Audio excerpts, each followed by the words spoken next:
Welcome to Sweet Tea with the Classics, the podcast that takes classic literature and gives it a Southern twist. The Story of Marinell and Florimell, Fairy Queen, Book 3, Cantos 4, 7, and 8, Book 4, Canto 12, Book 5, Canto 3. In the days of Britomart, there lived a famous knight named Marinell.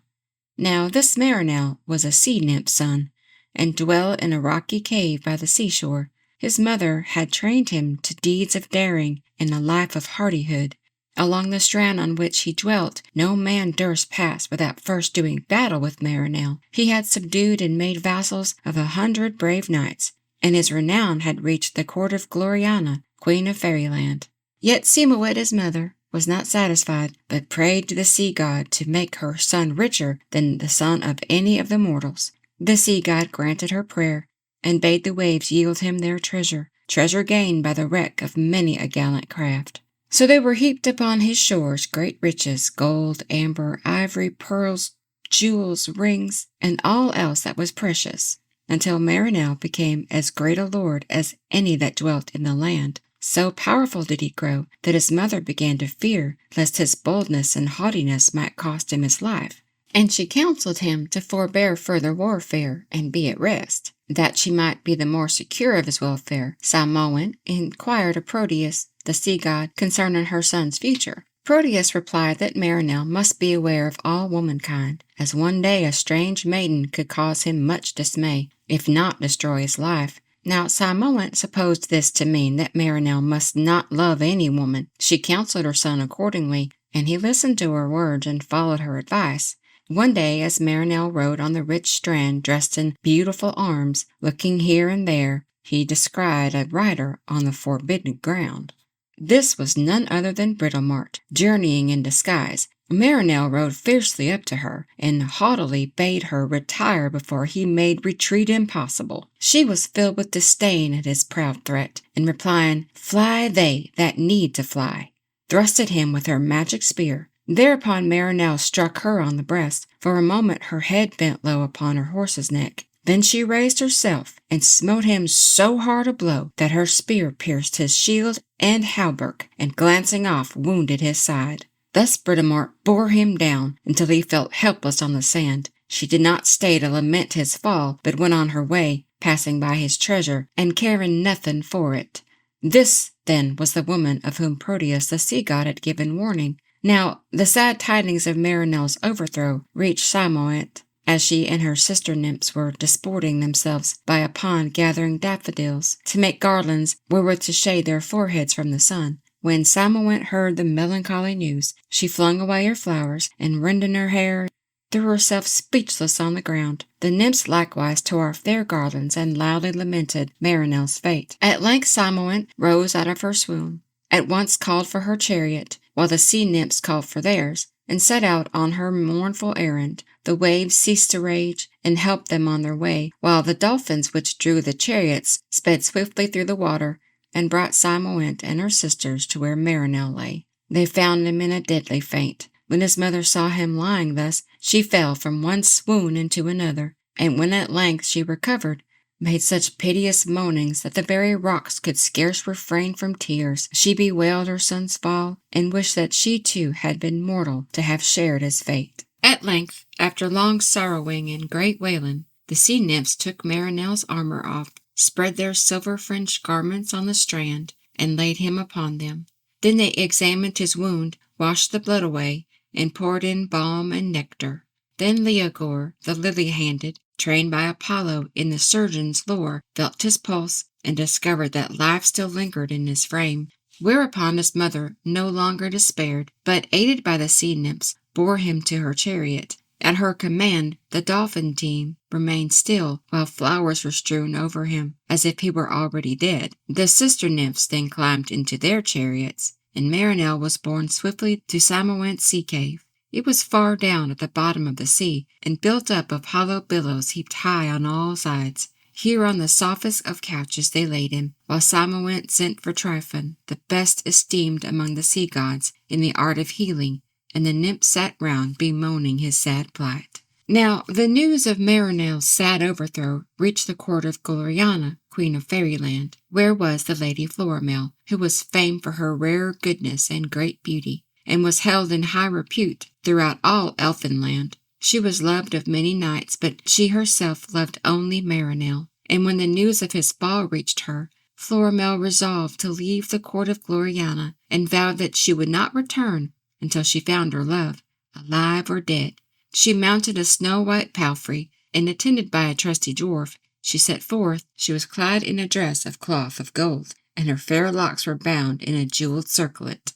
Some days after, it happened that Prince Arthur, accompanied by Timaeus his squire, and one or two others whom they had encountered on their way, were riding leisurely through the woods that led to Marinell's abode, when fair Florimell dashed suddenly across their path. She had burst out from the brushwood, and rode as if for her life. Her hair streamed behind her, and she constantly looked back as if fearing pursuit.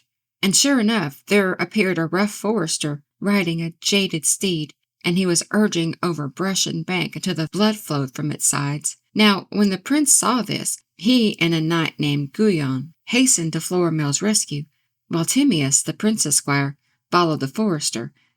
Through thick and thin, over hill and plain, the prince and the knight followed, but the poor damsel feared them as much as she feared the forester, and fled from them so swiftly that when she reached a double way, she was out of sight, and they could not tell which path to take. Each took a separate one, and that chosen by the prince proved right. At length he came in sight of Florimell, urging afresh his foaming steed. He approached the terrified damsel and called on her to have no fear. She looked back, but not recognizing the prince's arms or shield, paid no attention to his call. And so it fell that darkness came on, and the prince was reluctantly obliged to give up all hope of helping her. Little did she think from how great and good a deliverer she fled, or into what miseries this flight would lead her. Thus Florimell sped on, fearing every shadow and every sound, until when darkness fell, she grew so weary that her palfrey wrested the reins from her slack hold, and went where he would. At length even he could go no further, and to her dismay lay down. Florimell was now forced to alight and lead him. After travelling slowly for some time, she came to a side hill, and here she saw before her a little valley thickly clothed with wood. From amongst its high trees there arose a wreath of thin blue smoke, and encouraged by this sign of habitation, the maiden went on her way more hopefully. But she was very weary and worn, and when she reached the place from which the smoke proceeded, it was a cottage built of sticks and reeds, and walled round with sods, where dwelt a witch, dressed in poor and dirty rags, and living wilfully in want. She dwelt in these dark woods because her deeds were evil. Here poor Florimell entered, and found the hag seated on the ground, apparently busied in magic arts. She started up when she saw Florimell, stared at her, but said nothing. Very soon her fear, for such it seemed, turned to anger, and she asked the damsel who she was, and what ill fortune had sent her there, unwelcome and uninvited. Florimell replied that she had lost her way, and prayed her not to be angry with one who was unwilling to intrude on her, and only begged shelter and rest for a little space. As she spoke, tears dropped from her eyes, and she sighed so gently and sadly that the wicked old woman could not help being sorry for her, and began in her rude way to show some kindly feeling. Wiping the tears from Florimell's eyes, she bade her sit down and rest. Florimell gladly obeyed, and sat down on the dusty ground, put her torn garments into better order, smoothed her fair hair, and fastened it into its golden circlet. When the hag saw the rich ornaments in Florimell's hair, and beheld how beautiful she was, she wondered greatly, and feared lest a goddess had found way to the hut. The old witch had a son who was as wicked as herself. He was also lazy and good for nothing, loving to lounge in the sunshine and sleep away his time. When he returned home and found a fair lady sitting by his mother, he was so astonished at the sight of beauty in such a place that he stood quite still, staring at Florimell and saying never a word. At length he went up to his mother and asked her in a whisper by what strange chance this vision had appeared. His mother only replied by a scared look, as if her wits were gone, and the two gazed first at Florimell and then at one another. By and by, however, they grew accustomed to her presence. Her ways were so gentle that the witch's son became enamored of her beauty and brought her young birds and garlands of flowers and a wild squirrel which he tamed. Florimell received his gifts courteously, but she feared him, and so, when an opportunity came, she saddled and bridled her palfrey, and early one morning made her escape. She went into great trepidation, for she was afraid she might be followed and overtaken. Now, when the witch and her son awoke and found her gone, their grief was very great. Indeed, the son became almost frantic, and nothing his mother could do would pacify him. So she bethought herself of wicked arts, and retiring to her secret cave, called up a hideous beast, monstrous and misshapen, its back speckled with 1,000 spots, and so swift that it could overtake the fleetest steed. Nothing like it had ever been seen, yet it more resembled a hyena than any other creature. This monster the hag sent after Florimell, charging it not to pause until it found her, and either to bring her back or slay and devour her. The moment she ceased speaking, it set off, and by the help of its keen sense, surely and swiftly traced the maiden. When Florimell saw the cruel monster and perceived that it began to overtake her, her heart quaked with fear. Terror also seized her palfrey, who, as long as breath supplied him with strength, fled onwards. At length his pace began to slacken fatally, and then, indeed, Florimell believed herself at the last extremity. But just as her horse's strength gave way, she reached the shore, slipping hastily to the ground, sped toward the water, thinking to drown herself rather than have the monster seize her. All unexpectedly she found a little boat, with an old fisherman asleep in it. Drawn up at the water's edge, leaping into the boat, she seized an oar and pushed it out from the land. Her escape was none too soon, for the monster was close upon her and ready to spring just as her boat left the shore. It gaped greedily at her, but durst not venture into the water, and turning back avenged its wicked spite upon the noble palfrey. And by the good Sir Sartain, who had delivered Una from the satyrs, rode that way, and seeing the dead body of the horse, recognized it as belonging to Florimell. He feared some ill must have befallen the maiden, and his fears were confirmed when he found a golden girdle that she was wont to wear, lying on the sand. Full of grief and rage, he fell upon the speckled beast and wounded it severely, but it managed to escape from him and returned to the old hag, while Sir Sartain was forced to go on his way. When the old woman saw the beast return, she believed that Florimell was dead, and rejoiced in her heart, but her son became more wretched than ever, and to comfort him, his mother made an image, calling a wicked spirit into it. It gave such a likeness to Florimell that her son mistook it for her and was comforted. Meanwhile, the true Florimell was in fresh straits. For a long time the fisherman slept on, so that she had to steer the boat as best she could. But this was an easy task, for the wind was light and the sky clear. But when the old man awoke, she discovered that he was rude and cruel, and would have made a slave of her if he could. It chanced, however, that Proteus, god of the seas, was abroad that day, and when roving over the foamy waves, drawn by his finny steeds, he came upon the little boat, and when he saw that the fisherman behaved roughly to the damsel, beat the old man and took Florimell into his own chariot. Now Proteus was an aged god, whose white hair was frozen, and on whose long beard icicles hung. He told the still affrighted Florimell who he was, and bade her no longer fear, and spoke so kindly to her that she was comforted and cheered. The sea god bore her to his own dwelling, a hollow cave eaten out by the angry waves from under a mighty rock at the bottom of the sea. Here Proteus dwelt, with no living being save an old nymph, whose name was Penelope, and whose care it was to keep the cavern clean. He was very pleased to have Florimell, and thought to keep her there, but he soon discovered that she thought much more of Marinell than of anyone else, and that nothing he could do would make her forget the night, or be content to remain in the ocean cave. At this he became very angry, and at last let her down into a deep dungeon, where he threatened to keep her until she died. For 7 long months the poor damsel was imprisoned there and bound in chains, guarded by raging waves and grisly ocean monsters. Meantime Marinell still lingered in his mother's bower. By the aid of Tryphon, the sea god's surgeon, he had been cured of the wound inflicted by Britomart. But so fearful was his mother, lest further ill should befall her son, that sorely against his will she kept him in her cave, as almost closely confined as if he had been a prisoner. It happened at this time that all the sea gods met to celebrate the wedding of Thames and Medway. A solemn feast in honor of the event was held at the abode of Proteus, and there Cymoënt with many others was summoned. With her went Marinell, but as his father was only a mortal, Marinell was not accounted a god, and might not banquet with the immortals or eat their food. Therefore, while his mother was within, he wandered about examining the strange abode.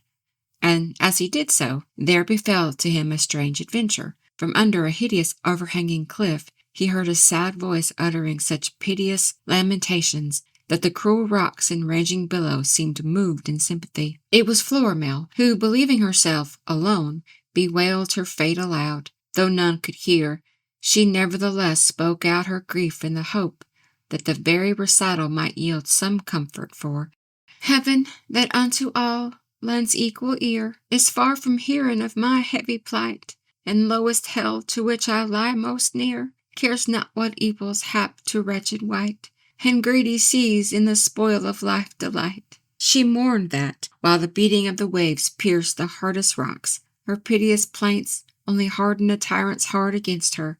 Then she prayed all the sea gods would release her, or else let her die at once, and ended by the words, "Know, Marinell, that all this is for thee." After this followed such an outburst of grief and weeping that it seemed as if poor Florimell's heart must break. On hearing her sad complaint, Marinell, who had never yet been touched by pity for the misfortunes of any, was filled with remorse and grief at the thought of Florimell's condition. In his sorrow began the dawning of his love, and he set himself to devise this fair damsel's escape. He thought of suing Proteus for her release, but this he could not do without his mother's aid, and he remembered her charge against the love of women.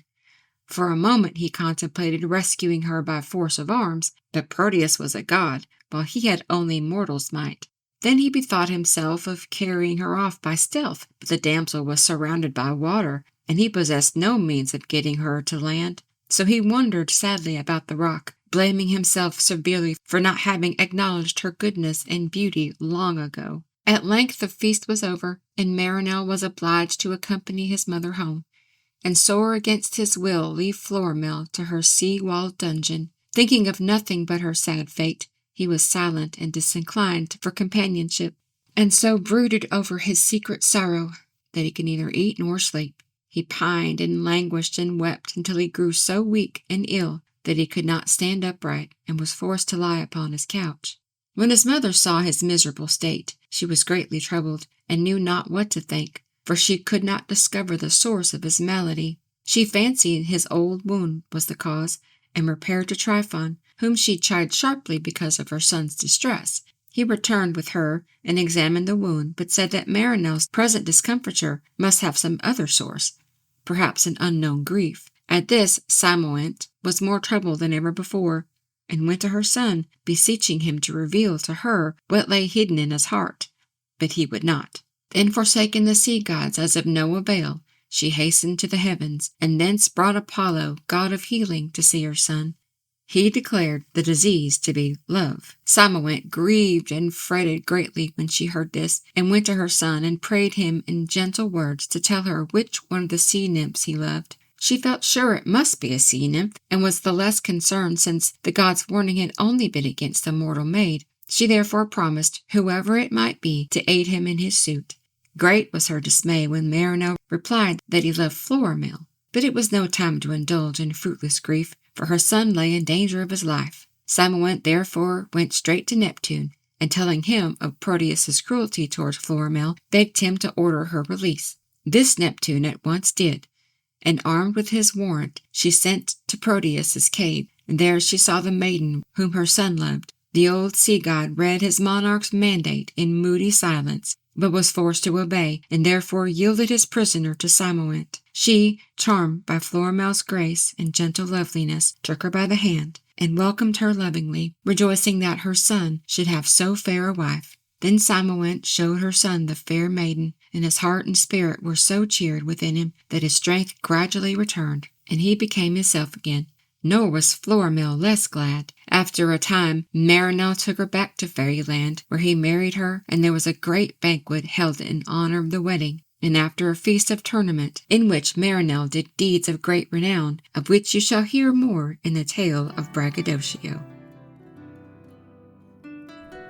Thank you for listening to Sweet Tea with the Classics. We hope you enjoyed the episode. Please like, share, and subscribe for more.